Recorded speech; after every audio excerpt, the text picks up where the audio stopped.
Hello दोस्तों, तो आज हम बात करेंगे ALP CBT 1 2025 किस तरीके से प्रिपरेशन आपको करनी है। मैंने किस तरीके से 64 मार्क्स आउट ऑफ 100 या 75 के अराउंड 75 का होता है, वो आउट ऑफ 100 ही निकाला जाता है। वैसे तो 75 क्वेश्चन होते हैं उसके अंदर, लेकिन जब आउट ऑफ 100 निकालते हैं उसी हिसाब से आपकी कट ऑफ बनती है। तो मेरे मार्क्स आए थे 64 और कट ऑफ कितनी थी अजमेर जोन की, 40 या 39 ऐसे ही थी, 39 के करीब। तो मैंने इतने अच्छे मार्क्स किस तरीके से अचीव किए थे और आप कैसे अचीव कर सकते हैं इतने अच्छे मार्क्स, और किस तरीके से कट ऑफ से काफ़ी हाईएस्ट मार्क्स आप ला सकते हैं, हर चीज़ की हम बात करने वाले हैं इसमें। एक एक चीज़, मैथ, साइंस, रीजनिंग, जीके, चारों सब्जेक्ट की मैं आपको बताऊंगा पूरी स्ट्रेटजी कि आप किस तरीके से प्रिपरेशन कर सकते हैं। बहुत ही आसान है करना, लेकिन प्रैक्टिस बहुत ज़रूरी है। कंटिन्यू आपको प्रैक्टिस करना पड़ेगी, आपको एक एक चीज़ समझना पड़ेगी। अगर आप अपना जी जान लगा देते हैं तो डेफिनेटली आप फाइनल सिलेक्शन ले पाएंगे। लेकिन हाँ, एक स्ट्रेटजी होना। अब आपको स्ट्रेटजी ही नहीं पता है कि किस तरीके से प्रिपरेशन करनी है, आप कुछ भी पढ़े जा रहे हैं, जो आपको अच्छा लग रहा है वो आप पढ़े जा रहे हैं, तो आपका फिर सिलेक्शन, फिर दिक्कत हो जाएगी वहाँ पे, फिर सिलेक्शन लेना थोड़ा मुश्किल हो जाएगा। तो सबसे पहले अगर मैं बात करूं, आपको बहुत सारे माइंड में डाउट होते हैं कि कोचिंग करें या ना करें, मतलब ऑनलाइन कोर्स कोई ख़रीदें या ना ख़रीदें, या फिर ऐसे ही केवल फ्री में यूट्यूब से तैयारी करें। तो मैं आपको थोड़ा सा अपने हिसाब से एक व्यू पॉइंट दे देता हूं, जिससे आपको थोड़ा सा क्लैरिटी मिल जाएगी कि आपको ऑनलाइन कोर्स लेना है या नहीं लेना है, या फिर आप इसी तरीके से यूट्यूब से इधर उधर से किसी टीचर का पढ़ के आप सिलेक्शन ले सकते हैं। तो सबसे पहली बात, अगर आप बिल्कुल बिगिनर हैं, आपको कुछ भी नहीं आता है, आप अपने स्टार्टिंग फेज में हैं, तो फिर आपको ये होना चाहिए कि आपको मैथ भी आपका स्ट्रॉन्ग नहीं है, रीजनिंग भी स्ट्रॉन्ग नहीं है, और फिर इसके अलावा आपकी साइंस हो गई, जीके हो गई, ये सब्जेक्ट आपके अच्छे नहीं हैं। तो आपको ये होना चाहिए कि आप किसी का ऑनलाइन कोर्स परचेज़ कर लें। आपको एक डायरेक्शन मिल जाती है वहाँ से, आप पैसा देते हैं तो पढ़ते भी हैं, तो आपको 1 by 1 basic to high level आपको मिल जाता है। कोर्सेज भी बहुत ज़्यादा महंगे नहीं होते हैं, आप चाहें किसी से, मर्ज़ी है आपकी, ले सकते हैं, लेकिन आपको एक क्लैरिटी वहाँ से मिल जाती है। जैसे MD क्लासेस हो गया, जैसे साहिल सर हो गए, आदित्य रंजन हो गए, बहुत सारे टीचर हैं जो काफ़ी अच्छा कहीं ना कहीं पढ़ा रहे हैं, ये समझो। तो अगर आप बिल्कुल बिगिनर लेवल पे हैं तब तो आप एक कोर्स परचेज करें उसके अकॉर्डिंग, और जो मैं आपको आगे बताने वाला हूं वो सारी चीज़ें आप फॉलो करेंगे, डेफिनेटली आप फाइनल सिलेक्शन तक पहुंचेंगे। पहली बात। दूसरी बात, अगर आपने किसी एग्ज़ाम की प्रिपरेशन की है इससे पहले, या आप दोबारा इसको रिपीट कर रहे हैं, इसमें फ़ाइनल आपका सिलेक्शन नहीं हुआ है, या फिर आप जैसे किसी अदर एग्ज़ाम की आपने प्रिपरेशन किया, आपका थोड़ा लेवल सही है, जैसे मैथ का, रीजनिंग का, साइंस का आपने पढ़ी हुई है एवरेज लेवल की, और आपको मतलब लगभग आप एवरेज हैं उसमें, तो फिर आप यूट्यूब से ही मतलब सर्च करके लेक्चर और आप प्रिपरेशन कर सकते हैं। तो कैसे करेंगे प्रिपरेशन, वो सारा रोड मैप आपको बताने वाला हूं कि आपको किस तरीके से प्रिपरेशन करनी है।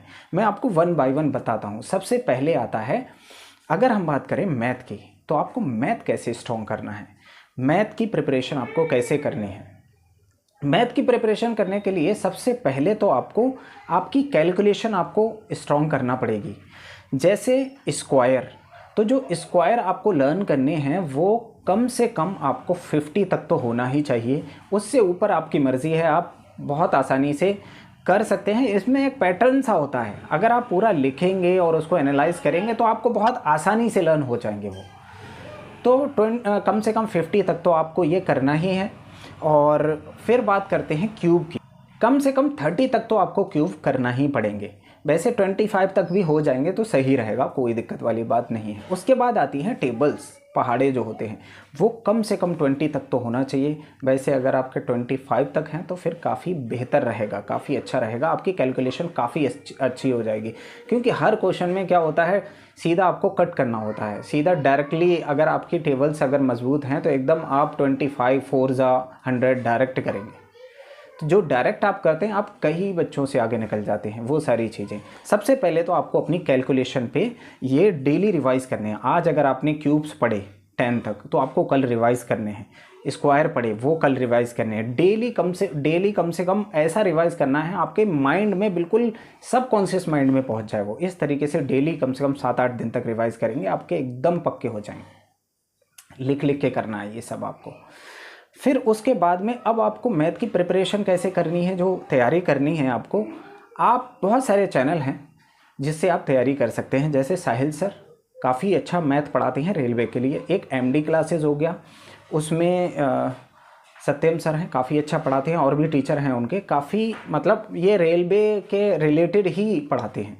तो किस टाइप के क्वेश्चन आते हैं, आप पहले एक बार लेक्चर लीजिए। लेक्चर आपने लिया, जैसे टाइम एंड वर्क आपने पढ़ा, उसके बाद में फिर आपको क्या करना है, बुक ज़रूर परचेज करना पड़ेगी। आप ये सोचें केवल ऑनलाइन कोर्स से काम चल जाए तो नहीं होने वाला है, उसमें आपको बुक परचेज करना पड़ेगी। तो बुक में आप क्या कर सकते हैं, मेरे पास में थी RS अग्रवाल वाली थी 7300, आपको RS अग्रवाल भी, और एक वो जो है सगीर अहमद, वो बुक मेरे पास थी। एक बुक मेरे पास जो राकेश यादव सर की है 7300 वाली।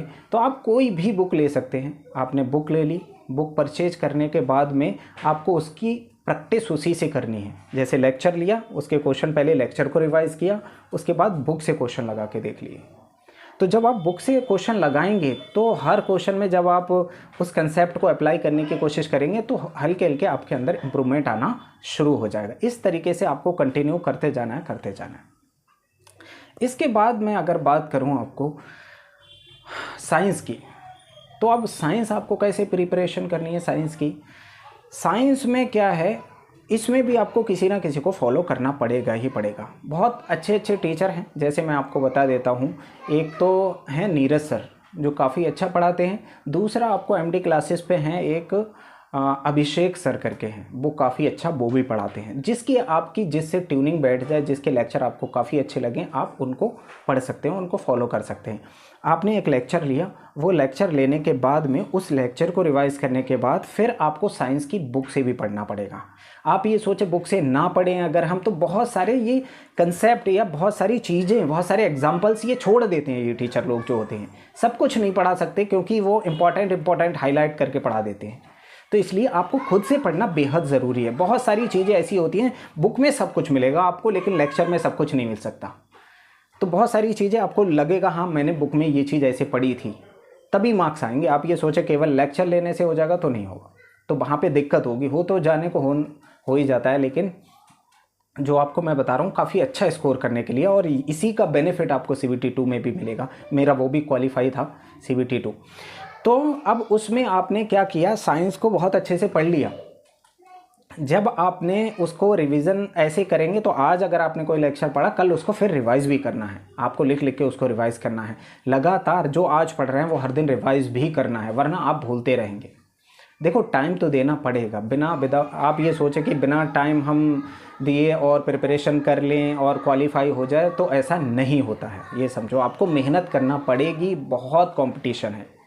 इस बार क्या या वैसे क्या बच्चे फाइनल में रह जाते हैं, पूरा प्रिपरेशन करने के बाद अच्छे मार्क्स नहीं आए तो फिर वो फाइनल से बाहर हो जाते हैं। सब कुछ पास होता है, CBT 1 पास होता है, CBT 2 साइको सब कुछ पास होता है। अब मैं आपको बताता हूँ कि आप, और मैं एक चीज़ और बता दूँ, मेरे पास में जो बुक्स थी, वैसे आपको NCERT बेहद ज़रूरी है लेना साइंस की।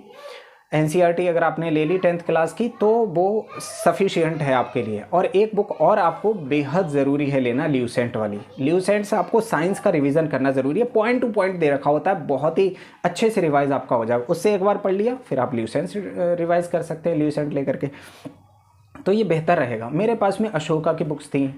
एक्चुअली मैं टीचिंग करता हूँ, 10th-12th के बच्चे मैं पढ़ाता हूँ, तो मैंने किसी बच्चे से ले ली थी जिसमें मेरे पास में अशोका की अलग अलग बुक्स थी, फिज़िक्स वाली अलग, केमिस्ट्री की अलग, बायो की अलग, मैंने उसी से पढ़ लिया था। आपकी मर्ज़ी, आप जैसे पढ़ना चाहें पढ़ सकते हैं, लेकिन बुक से पढ़ना बेहद ज़रूरी है, ये समझो आप। उसके बाद अगर हम बात करें तो आती है रीजनिंग। अगर रीजनिंग की बात करें तो रीजनिंग में बहुत ही आसान होता है, मतलब रीजनिंग का सिलेबस और रीजनिंग के सारे चैप्टर कवर करना एक ही बार पढ़ना पड़ेगा आपको दोबारा पढ़ने की ज़रूरत नहीं है।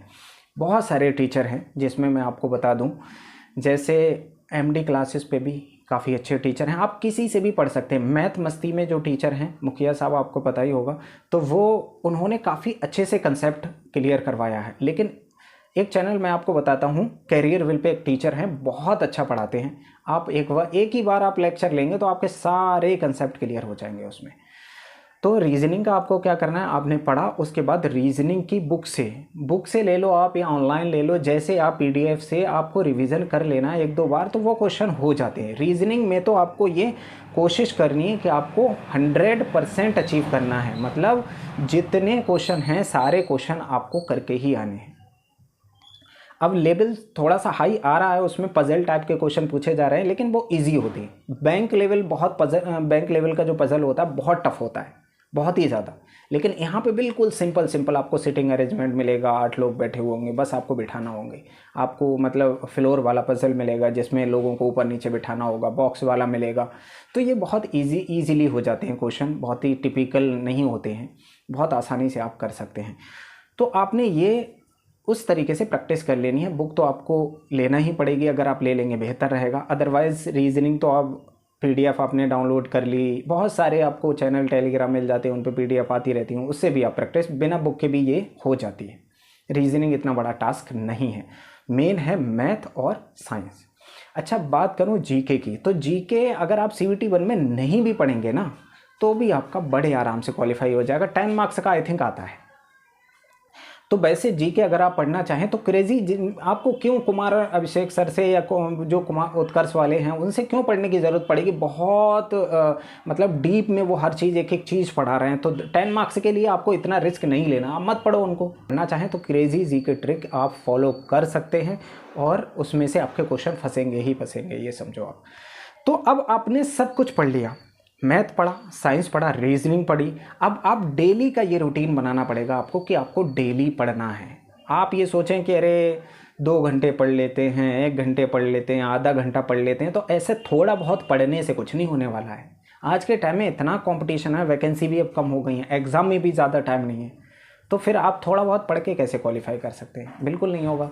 तो आपको टाइम नहीं देखना है, आपको ये देखना है कम से कम 2 घंटे अप्रॉक्स मैथ को देने, कम से कम 1 से 1.5 घंटा साइंस को देना है, आधा पौन घंटा आपको रीजनिंग को देना है। सब आपने पढ़ लिया पूरा, आपने अच्छे से 1 महीने तक आपको ये सब चीज़ें करनी है। आपने अच्छे से उसको रिवाइज़ करना है, पढ़ना है, नया पढ़ना है, सब कुछ अच्छे से 1 मंथ आपको इसमें करना ही करना है। उसके बाद क्या करना है, अब आपको टेस्ट सीरीज़ लेनी है।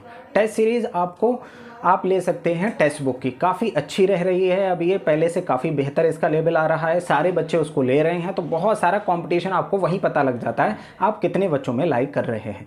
तो अब आपने वो टेस्ट सीरीज़ ले ली, तो टेस्ट सीरीज़ लेने के बाद अब आप हर दूसरे तीसरे दिन आपको उसे लगाना है, उसके बाद उसका एनालिसिस करना है। आपने एनालिसिस किया उसका, अब बहुत सारे क्वेश्चन होंगे जो आपसे नहीं बनेंगे। जो क्वेश्चन आपसे नहीं हो रहे हैं उन क्वेश्चनों को आपको लिखना है और वो क्वेश्चन आपको उसी चैप्टर को बहुत अच्छे से पढ़ना है। फिर उस चैप्टर का क्वेश्चन आपसे नहीं छूटेगा। जो क्वेश्चन नहीं हुआ था आपने एक बार पढ़ लिया, उसके बाद वो क्वेश्चन फिर जो टेस्ट में आएगा आपका नहीं छूटेगा। आपको ऐसा हर बार करते रहना है। डेफिनेटली आपके गारंटी से मैं आपको बता रहा हूँ, आपके मार्क्स बढ़ेंगे ही बढ़ेंगे।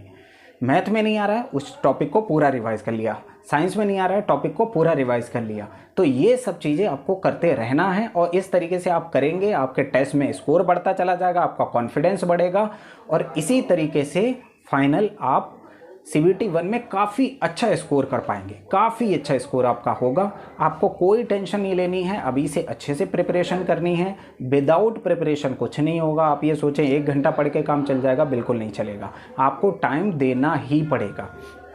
तो इसीलिए मैं आपको बार बार बोल रहा हूँ, आपको टाइम देके अच्छे से प्रिपरेशन करनी है, मेहनत करनी है। टाइम बहुत कम बचा हुआ है। अब मैं आपको बात बता देता हूँ कि आपका एग्ज़ाम में ज़्यादा टाइम नहीं बचा है, हो सकता है दिसंबर में हो जाए या फिर जनवरी में हो जाए। तो ये होना ही है, बहुत जल्दी ही होना है, तो आपको ज़्यादा टाइम इसमें मिलेगा नहीं और ज़्यादा टाइम अभी है भी नहीं। आपको अच्छे से प्रिपरेशन करते रहना है। I hope it is clear to you और ये सारी बातें आपको बहुत अच्छे से समझ में आई होंगी और इसी तरीके से आप प्रिपरेशन कर सकते हैं। आज के लिए इतना ही, मिलते हैं फिर नेक्स्ट वीडियो में।